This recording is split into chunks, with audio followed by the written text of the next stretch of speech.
Lecture number 9. Hi everyone, and get ready for another exciting lecture of sociology. We will continue from where we ended last time, the Marxist view of family in a society. So Marxists and feminists both think that family breeds inequality and man is the bourgeoisie, leaving woman as the proletariat.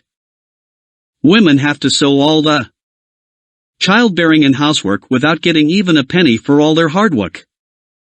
Marxist feminists believe that a socialist economic system is needed if women are to work outside the family and free themselves from slavery.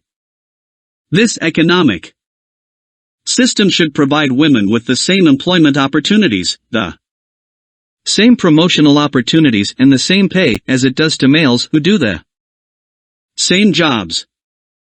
Non-Marxist feminists, however, are not satisfied by this solution and believe that the problem lies within the men and patriarchal system and not within the institutions.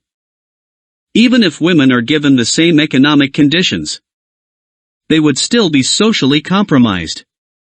In order to take out women from the family, several solutions have been devised, which are alternative family forms that do not require the services of one female. For example, homosexual parenting, where both the parents are from the same gender, community homes where children are brought up in groups and are the responsibility of a collective group of people.